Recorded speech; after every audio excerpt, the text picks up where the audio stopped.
السلام عليكم ورحمة الله وبركاته. كبجمتوتا في جالتمتوتا أردفتوتا أرسي أسكو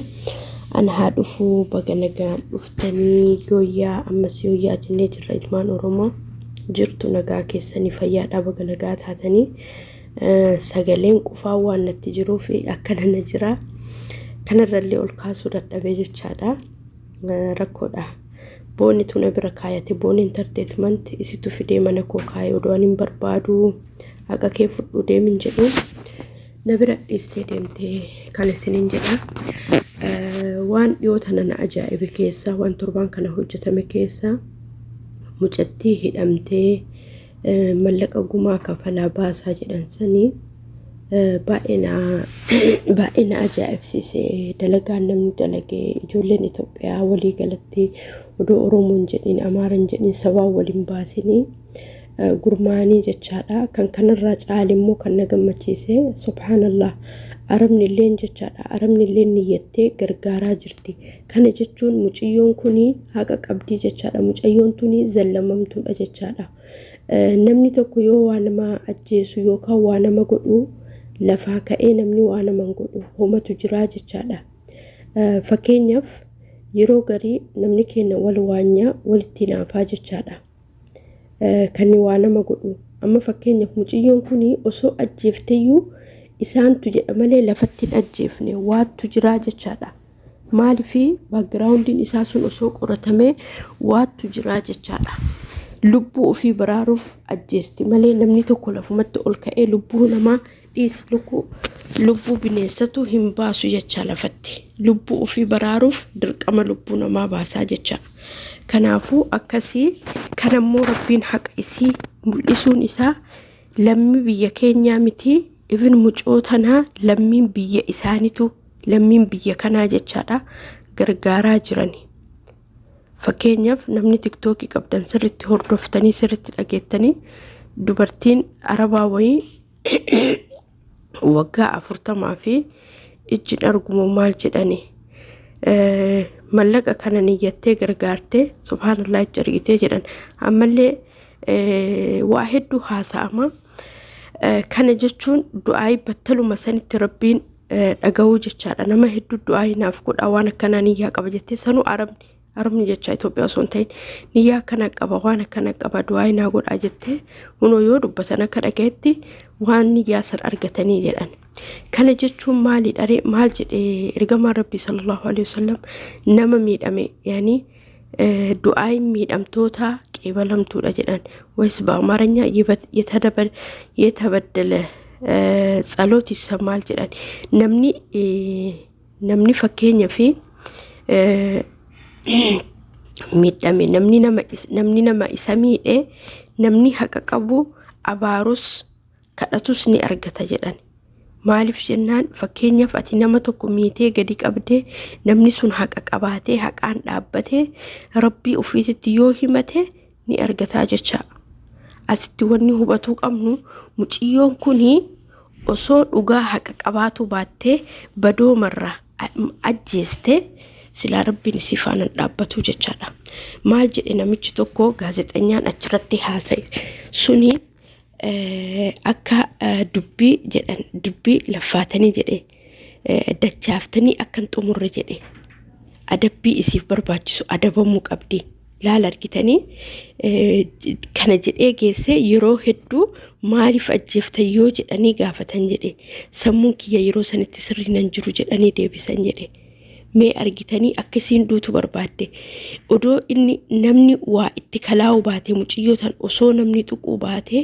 lafatti ajjeeftu iccitii cima keessa duuba isaa jira ajjeechaa isiin daa'ima san ajjeefte duuba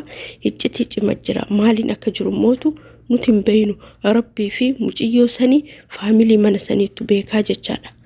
garuu kana hoo rabbii muciyyoo kana isii cinaa dhaabbatu isii haqa isii zallamamu isii arguu isaa waggaa 11 guutuu yeroo san ajjeesuu hin danda'ani waggaa 11 guutuu hidhamtee waggaa 11 guutuu azabamtee yoona hidhaan suni Allahu aalam takka lafa jalatti takka maaliif jennaan biyya kana keessatti nama ajjeese lammii isaanis ta'e lammii biyya biras azaaba badaa azaaban iddoo badatti isaaniidhaan kana muluu dandeettee silaachi keessatti du'uu hin dandeetti yoona booya fi yaadan garuu rabbiin kana keessaa isii baasee waggaa 11 hidhamtee hidhaasanii baatee hunooti amma as baasanii ummatatti fidanii birrii haganaa kafala laan isaan birrii ol siisanii birrii hagana ga'u kafalaa jedhan rabbiin immoo muciyyoo kana gargaaruuf nama hagana ga'u kana walitti qabee gargaaraa jiran inshaa Allah birriin kun walitti qabamee isii akka lubbuu isii baraaru abdii rabbiirraa qaba yeroo garii nuti fakkeenyaaf jechaadha miidiyaa kanarra ni deemu intalti kun ulfoofte intala kana birrii hagana ga'u dhiirtirraa nyaatee jedhan haga intalti kun ulfoofte gargaaraa jedhanii intala lubbuu isii na baraaraa jettu kana gargaaruu qaban maaliif jennaan dubartiin takka lafattiin ulfooftu tan jaalattee ofii abbaa feetoo jiciistee ulfoofte fi kan dirqiin gudeeduu deemanii uf baraaruuf waa balleessite gargara maaliif jennaan kuni barbaaddee hojjatte sun osoon barbaadini yakka kana goote jechaadha laalame asitti namni bira dhaabbatanii gargaaruu qaban kami namni keenna Oromoon addaan baasee beeka Oromoo miti namni biyya keenyatu namni sammuu qabu addaan baasee deema yeroo hedduu ijoolleen gargaaraa jedhaniitiin fidanii kun kan biyya Arabaati dalaguu didee gara akka fedhe biyya Arabaa keessa zannatee utaalee taphatee achi booda harka qullaa biyyatti gale kun immootu kan odoo dalagatu mallaqa dalagate guutuu dhiiratti fixee dhiira nyaachisee akka fedhe dhiira bulchee dhiira zannachisiisee qullaa taa'uu jechaadha argitanii garagarummaa meeqa qaba sila kana waan taateef namni gargaaruu qabnu namni gargaarsi isa barbaachisu nama akka kanaati nama lubbuun baraaruu qabnu nama akkanaati malee nama bakka argitti birrii ofii fixee Oromoo na gargaara Oromoo na bira dhaabbadha maaliif isa gargaaran እንደ አማሪ በሬዎችቱ ታሞ ከመሳቃቅ አስቀድሞ መጠንቀቅ ጀቴ ዲበመኒት ንረከቹ ኢራ ኦዶን ዲበሚን ኡፌከ ወያ ጀዳን ከናፉ አኒ ወላሂ ሮባ ኤጆለቴን ታዘብ ከሰቱ namni birrii nyaatame namni birrii akkana ta'e namni ulfaahe mee salaala ijoollee mateena ta Oromooti ka ulfeessus dhiira keenya ka Oromoo ka ulfaaf shamara keenya ka Oromoo isiyyoo isa bira deemtu maali addee deemte karoora maaliitiif deemte tokko inni hoo yoo intalatti ulfeessee dhiisu karoora maaliitiif inni biraa immoo birrii hagana ga'u narraa nyaate birrii hagana ga'u narraa fudhate birrii sangaafa sirraa fudhatu maal jedhe sirraa fudhate bismillah Macam situme sirukute sirran fudanne barbaadde fedhakeetin inna barbaadde fedhakeetin itti kennite malee bilaasha odoo atin barbaadin dirqiin si haleelee sirukute si hidhe sirran fuudhu dhiirti tokko dantaa kee mana isaa dhayte dantaa kee bira dhayte itti kennite sirraa fuudhe kana yeroo hedduu jechaadha nuti ijoolleen shamaraa maaliif sobamna maaliif dhiirti nuti soba maaliif akka argine qaama keenya kan kabajaa qabu qaama keenya kan rabbiin kabajaa nutti uume iddoo arginetti itti fayyadamna maaliidhaaf amma fakkeenyaaf akka amantii musliimatitti maal jedhanii dubartiin takka jannata seenuudhaaf afaan isii fakkeenyaaf arraba ofii yoo tiifatte qaama saalaa isii yoo haraamarraa tiifatte akkasumas jechaadha akkasumas soomana isii guutuu yoo soomte ammallee deebi'ee salaata si seera yoo salaatte fulaa jannataa kan feetin seente kan feetin baati odoo carraa akkanaa kana qabnu maaltu haraamatti nu oofe maaltu haraamatti nama oofa nama dhiba baay'ee nama dhiba inshallah rabbiin khayrii haa godhu dhiifamedduun jaafari boo'ee sagalee dhaabee waraabuu kanaafuu yeroo baay'ee jechaadha yeroo baay'ee ijoolleen Oromoo ijoolleen shamaraa keessattuu ijoolleen shamaraa iddoo isiniin hin malleen dhaabbatinaa obboleeyyan kiyya yoo bultii qabaattanis bultii gaarii fakkeenyaaf nama tokko itti heerumuuf ati dubartii abshaala waa hedduun isa qoruu dandeetta dhiira tokko qoruun baay'ee salphaadha maaliif jennaan dhugaati bultii soo jijaaruu barbaadde taananiin dhiira tokko qoruudhaaf baay'ee salphaadha waa hedduun isa qoruu dandeetta laal waan inni eeynen waan inni niyyanneen isa qoruu dandeetta ergasiin namni kun gaarii namni kun badaa jettee addaan hubatuu dandeetta. Akkanumatti dhiira kana bareeduma isaa laallee bifa isaa laallee oo kuni bareedaadha oo kun akkas yoo jennee itti seennee background isaa waa hedduu jira nama kana. Kanaafiyyuu maal gochuu qabdi ijoolleen shamaraa bultii jaaratiifiyyuu amma mucayyoon suni biyyaa jaarsa qabdi jedhani.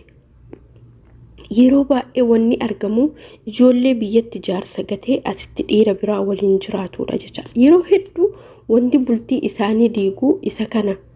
Fakkeenyaaf ati jaarsa kee biyya keettee biyyaa baate soo ta'e odumaayyuu isan barbaanne ta'e biyyumatti galii obsii erga biyyatti galteen booda abbaa feetu jiraadhu malee osoo biyyatti hin galin asuma taatee asuma teettee ganaa dhiira biraa waliin ara idabbiral baay'ee nama dabbara dhugaa isinin jedha wallahi. Maaliif jennaanini qaamni dubartii kana rabbii yoo itti uumu akkuma isii bareechi waa hedduu isii bareechi uume akka halaalatti itti fayyadamtu malee akka haraaman amma ilmoon garaa isii jiru zambii humaatu hin qabu. Nikaa godhatan jechuuf nikeenni nikaarraan hin ta'u nu jaarsa biyyaa qabdi jedhanii jiranii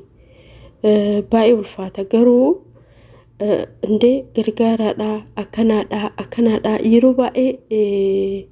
alhamdulillah baga rabbiin galanni isaa faaga'u tiktokii hin qabu. TikTokin fayyadamu waan TikTokin fayyadamneef ani kanarraa bilisa jechaadha. Gargaara akkas godhaa maal akkas godhaa kana ka ijoolleen fiddu laala malee ka ijoolleen gara YouTube fiddu laala malee hin qabu TikTokii. Inni biraa kana inni biraa mootu shamarri TikTok irraa akkasi alkan guutuu iyyaa bultu maal jedhe mucaan tokko FB isaati irratti barreesse dubartiin TikTok irraa dannasaa bultu dubartii bultiif taatu miti. Bultiif hin taatu jedhe yoon itti gadi qabeen ilaalu dubbiin sun dhugaadha. Maaliif jennaanini dubartiin TikTok irraa sirbaa ooltee bultu fakkeenyaaf isiin sammuun isii guutuu wanti seevi godhee sirbicha achirratti sirbitu sanii jechaadha. Odoo boru bultii jaaratteeyyuu ilmaan godhatte odoo isiin achirraa sirbitu ilmaan isii garas ooltee garana ooltee hin beeytu jechaadha. Anna duraan dubartiin safuu beetii aadaa beetii ifin dubartiin hin heerumne tokko tarkaanfin isiitu yoo tarkaanfattu hamma tokko qaba utaalchan utaaltu seeran jechaadha. Garuu amma kana hoo kan maraatee akka nama hidhaa ba'ee gadhiifame dubartiidha. Wallahi baay'ee nama dhiba dubartiidha. Iddoo kamittuu yoo deemtan keessattuu nu dubartii Oromooti. Nu dubartii Oromoo shamara Oromoo fakkeenyaaf bakka kamuu yoo deemne mee ilaalaa isin rakkattee gargaara akkana taate dhiirti birrii nyaate maalii godhe ulfeessee ari'e kana hundaa kan dhageenyu Oromoo keenyarraa maaliif nuti ka wal tuffatu ka wal fixu ka wal eenyudha Oromoodha. Bakka hundattuu wanni kan gadi qabamu Oromoodha. Maaliif taana nuti eenyu gadi Oromoon? Shamarri Oromoo hoo maaliif qaama ofii qabachuu dadhabdi? Maaliif bakka deemte marattu jaalalleedha? Maaliif jettee ijaazaa itti bayaa oolti? Erga jaalallee ta'ee bar erga si fuudhuu barbaada ta'ee maatii keetitti ergatee maaliif sin fuune? Maatii keetitti ergatee maaliif sin fuune? Laalka oduu si barbaade jecha. Inni kuni sirratti fayyadamaa sirratti yeroo dhooffataa jira malee si barbaadee sitti fakkaatiin wallahi ati attisaasaati. Dhiirti tokko dubartii tokko yoo jaalate jechaadha dafee maatii isiitti ergatee halaalfata malee akka nama isii jaalatee akkas hin ta'u. Dhugaan si jaalata taananiin haadha qabda abbaa qabda. Maaliif jennaan ati mukarraa citteen buqqaane kanaafuu haadha abbaa kee bira maatii kee bira deemee nikaa si haa hidhatu akka shari'aan islaamaa hayyamutti yoo immoo amantii birallee ta'anii akka amantiin isaanii hayyamutti deemee maatii isiitirraa haa fudhatu malee akkanumatti TikTokii wal baratanii Telegiraamii wal baratanii WhatsAppii waan fedhanii wal baratanii biyya tokko jiranii walitti dhufanii erga waan fixaniin booda Oromoon dhaqqaba Oromoon gargaara ilma afur garatti qabadhe inshallah ilma 14 garatti qabadhu istakkalni ana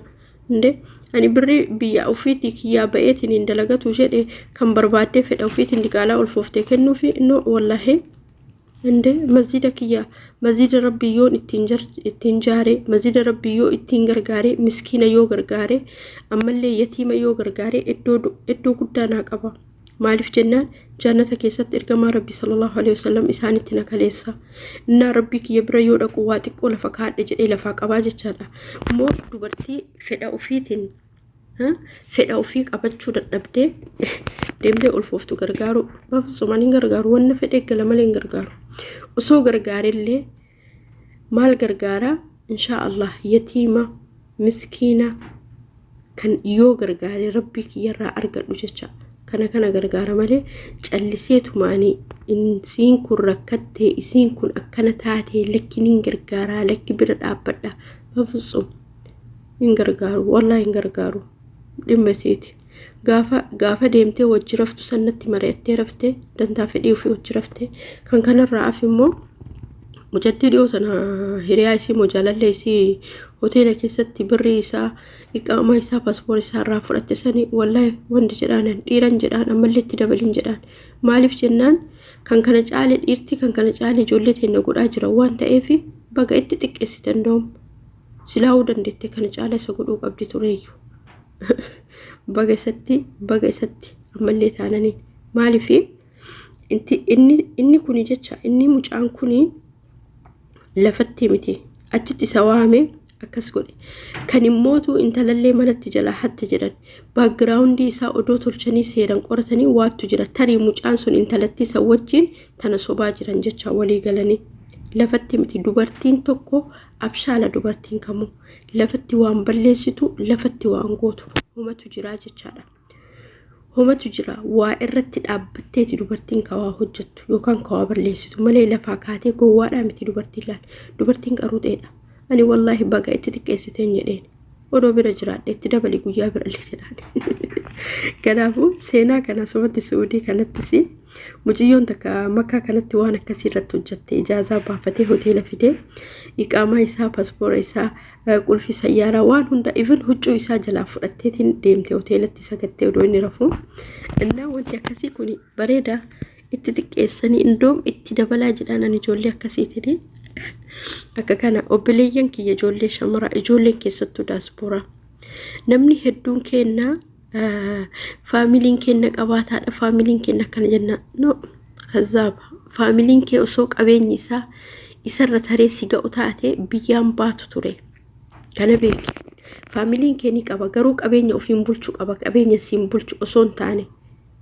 ati erga umriin kee guddatee barumsa fixxee yoo barbaadde barumsa san irratti hojii qabatuun barbaadde dandeettii yoo qabatte hon dandeettiin qabatin biyya ormaa deemtee dalaguudha kuni waan jiru garuu akkasiidha jettanii uftuuluu irraa hojjettanii odoo biyya keessanitti galtanii maaliif jennaanini mirgaa bitaa laallee dhiira tokko jaalannee in bareedaa akkana jennee har'a huccuu bilicilici uffannee fuula keenyatti kana xurii ufitti laayidhee fakkeenyaaf meeti mikiyaa jeta yoo bittan birri meeqan bittanii leesh birri isatti fixxanii inde birri keessanii haadha abbaa keessanii ergitanii yoo haadha abbaa keessanii erguun barbaadanii in sadaqattanii masjida meeqa jira jaaramuu ka barbaadu mana amantii kiristaanaa meeqa jira jaaramuu ka barbaadu rakkataa meeqa jira kanaafuu nama meeqa jira rakkataa rakkateetiin waan nyaatu waan dhugu waan uffatu dhabe kan nu asitti xurii kana kan daqiiqaa fakkeenyaaf sa'aatii tokko lamaaf ufitti laxxafne achi booda ofirraa dhiina ijoolleen gariin jirti miidiyaa irratti hobaatan haga isa dibattanii kan baane leesh fuula rabbiin sirratti uume hoo maal ta'e maaltutti badee boo rabbuu bareecheessi uume kanaafuu obboleeyyan kee kabajamoo fi jaalatamuu yoo haasaa keessatti waa balleesse yoo isin qeeqee yookaan yoo isin tuqee dhiifama isin gaafadha sagaleen koo mootu qufaatu natti jira qufaa kana immoo namni natti dabarse namni siira irratti dhiyaatu qabu booneedha naaf galatooma naaf jiraadha naaf ulfaadha komentii barreessuun dagatiin akka akkasanii